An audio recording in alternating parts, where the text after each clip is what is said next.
Dear students, मैं हूं doctor Shashi Chawla, associate professor home science, government Meera girls college Udaipur.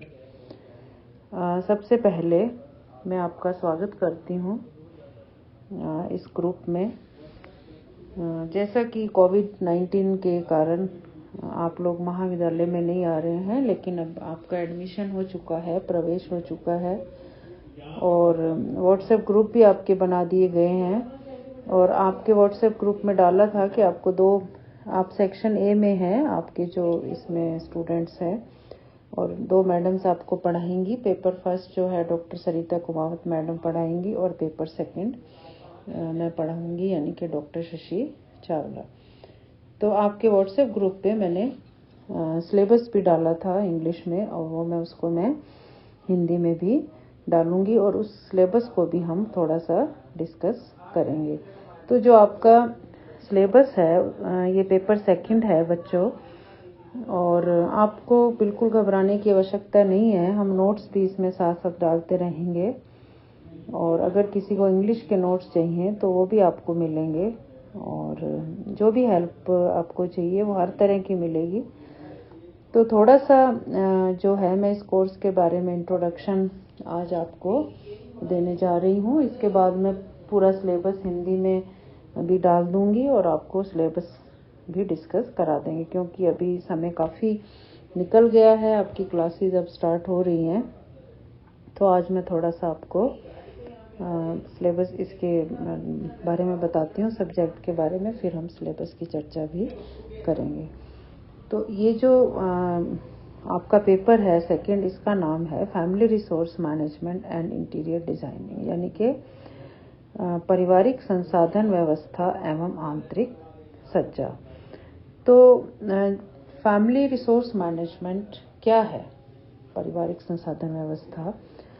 तो जैसा कि फैमिली रिसोर्स एंड मैनेजमेंट, इसमें 3 शब्दों का प्रयोग किया जा रहा है। पहले इस विषय को बच्चों होम मैनेजमेंट के नाम से जाना जाता था, यानी कि मैनेजमेंट ऑफ होम।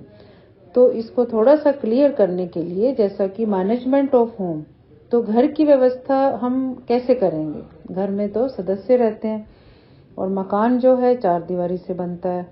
4 दीवारी है, छत है, फर्श है, और अगर उसमें फैमिली रहती है तो उसको घर कहा जाता है। तो इसमें 3 बाद में इसको जो है, इसका नाम जो है फैमिली रिसोर्स मैनेजमेंट कर दिया गया, यानी कि पारिवारिक संसाधन व्यवस्था। तो जिसमें 3 चीज़ों को समझना अनिवार्य है, एक तो फैमिली, एक रिसोर्सेज और तीसरा मैनेजमेंट। तो फैमिली में हम क्या मैनेज करेंगे? परिवार के सदस्यों को तो मैनेज नहीं किया जा सकता। तो फैमिली में फैमिली रिसोर्सेज होती हैं, यानी कि पारिवारिक संसाधन होते हैं जिनको मैनेज किया जाता है। तो जो भी साधन उपलब्ध होते हैं परिवार के अंतर्गत, तो बहुत सारे साधन हैं, जैसे टाइम है, मनी है, एनर्जी है। साधन में भी कुछ मानवीय साधन आते हैं, कुछ भौतिक साधन आते हैं। Human and non human resources, यानी कि परिवार के अंदर जो भी साधन उपलब्ध हैं उनकी मैनेजमेंट इसके अंदर हमको पढ़नी है। एवं आंतरिक सज्जा, तो घर के अंदर हम किस तरह से इंटीरियर्स करेंगे, जैसे घर में जो भी फर्नीचर का उपयोग किया जा रहा है, विभिन्न प्रकार की जो आइटम्स हैं, एसेसरीज हैं। कई रूम्स होते हैं घर के अंदर, किचन है, बाथरूम है, बेडरूम्स हैं, लिविंग रूम है, ड्राइंग रूम है, डाइनिंग है, गेस्ट रूम है। तो इन सब रूम्स की व्यवस्था हम कैसे करेंगे और उनकी सजावट कैसे करेंगे, तो इसके बारे में जो है पूरा आपको इसमें पढ़ाया जाएगा।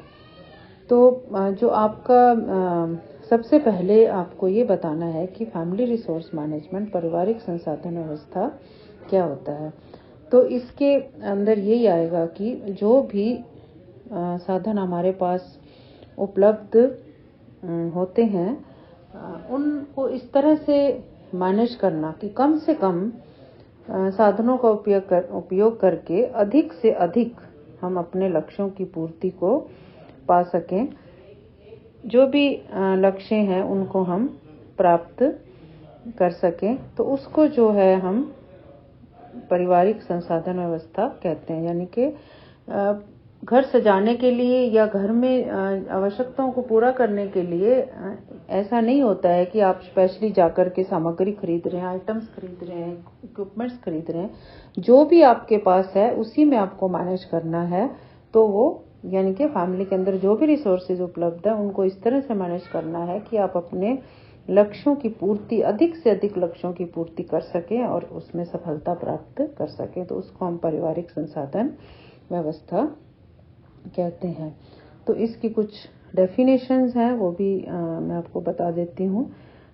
तो अभी जो मैंने आपको समझाया है, जैसे वही मैं अभी आप वापस रिपीट कर रही हूँ कि गृह प्रबंध जो है गृह विज्ञान विषय का एक अत्यधिक महत्वपूर्ण भाग है। आधुनिक समय में जहाँ एक और विज्ञान एवं तकनीकी विकास के कारण सुख सुविधाओं एवं जीवन स्तर में वृद्धि हुई है, वहाँ दूसरी ओर बढ़ती जनसंख्या के कारण संसाधन सीमित होते जा रहे हैं। यही मैंने अभी आपको बताया है। सीमित संसाधनों के कुशलतम उपयोग एवं प्रबंध द्वारा ही प्रत्येक व्यक्ति या परिवार अपने लक्ष्यों की प्राप्ति कर सकता है। और आधुनिक समय में जो भी गृहिणी के पास केवल घर का ही दायित्व नहीं होता, अपितु घर के बाहर का कार्य भी वो करती हैं। As a doctor, as a शिक्षक, प्रशासक, प्रबंधक, किसी भी तरह का वो व्यवसाय भी करती हैं और अपनी भूमिका को निभाती हैं, यानी कि अपना योगदान वो दे रही हैं। अगर कुशल गृहिणी है तो वो सारा कुछ बहुत अच्छे से मैनेज कर सकती है। लेकिन कुशल प्रबंधन के अभाव में गृहस्थ एवं पारिवारिक जीवन कभी कभी अत्यधिक जटिल भी हो जाता है और इन जटिल परिस्थितियों का प्रभाव जो है पारिवारिक सदस्यों के व्यक्तित्व एवं विकास पर पड़ता है। एक अव्यवस्थित घर परिवार के सदस्यों के जो वांछित विकास है उसमें बाधक होता है। अतः परिवार के सुखी और समृद्ध जीवन के लिए गृहिणी ही नहीं किंतु परिवार के प्रत्येक सदस्य की यह जिम्मेदारी बनती है कि गृह व्यवस्था या गृह प्रबंध का सैद्धांतिक व व्यवहारिक ज्ञान उसे होना चाहिए, तभी वो घर को अच्छी तरह से मैनेज कर सकते हैं। तो ये है इसके बारे में। फिर ये है कि गृह व्यवस्था क्यों करते हैं, तो ये उसके उद्देश्य दिए हैं। पहला है कि पारिवारिक जीवन के संदर्भ में गृह व्यवस्था तथा गृह प्रबंध प्रक्रिया को समझ जाएंगे आप। दूसरा है जितने भी गृह प्रबंध के स्टेप्स हैं, गृह प्रबंध की परिभाषा है, उसकी हिस्ट्री है, उसकी जानकारी हो जाती है अगर आप पारिवारिक संसाधन व्यवस्था पढ़ते हैं। तीसरा है किसी भी तरह की बाधा आती है डिसीजन मेकिंग को लेकर के, तो उसके बारे में भी पूरी जानकारी इसके अंदर दी जाती है। फिर हम बात करेंगे गृह क्या है, प्रबंध क्या है, अभी मैंने इसके बारे में आपको बताया है। और उसके बाद ये कुछ परिभाषाएं हैं गृह प्रबंध की। जैसे पहली है ग्रोस एवं करंडल के अनुसार, तो गृह व्यवस्था एक मानसिक प्रक्रिया है जिसमें आयोजन, नियंत्रण एवं मूल्यांकन के द्वारा तथा पारिवारिक संसाधनों के उचित उपयोग में पारिवारिक लक्ष्यों की प्राप्ति की जा सकती है। यही मैंने अभी आपको समझाया है कि जो भी हमारे पास साधन है उसी के अंतर्गत जो है मैनेजमेंट करनी है। उसके लिए एक प्रोसेस अपनाई जाती है जिसमें प्लानिंग, कंट्रोलिंग और इवैल्यूएशन आता है। तो ये सब चीज़ें आगे आप डिटेल में पढ़ेंगे। अभी ये परिभाषाएं हैं, आप इनको लिख लें और याद भी करते जाएं।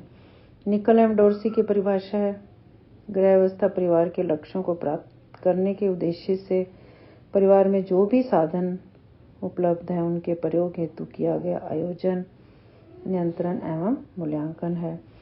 तीसरी राजामल पी देवदास की है, गृह व्यवस्था में पारिवारिक लक्ष्यों को प्राप्त करने हेतु पारिवारिक संसाधनों के उपयोग से संबंधित निर्णयों को सम्मिलित किया जाता है।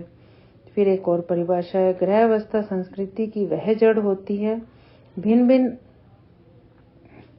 गृह व्यवस्था संस्कृति की जड़ होती है और भिन्न भिन्न संस्कृतियों में गृह उत्तरदायित्वों की व्यवस्था में भिन्नता होती है। स्वयं संस्कृति में भी भिन्नता देखने को मिलती है। तो ये जो परिभाषाएं हैं ये इसी का मीनिंग मैंने आपको पहले बताया है। फिर इसके जो आगे इसकी कुछ बाधाएं हैं, क्या क्या बाधाएं हैं, क्या क्या भ्रांतियां हैं इसको लेकर के, तो ये हम नेक्स्ट क्लास में इसकी चर्चा करेंगे। अभी जो है आपको ये देखना है कि ग्रह प्रबंध क्या है, उसके उद्देश्य क्या हैं और इसकी परिभाषाएं क्या हैं। तो ये आप जो है अच्छे से इस लेक्चर को सुने और जो भी नोट्स हैं आप अपनी कॉपी में लिखिए और जो चैनल है उसको भी सब्सक्राइब कीजिए, ताकि हमें पता चले कि आप वीडियो देख रहे हैं और आपको अटेंडेंस भी इसी आधार पर मिलेगी। Thank you.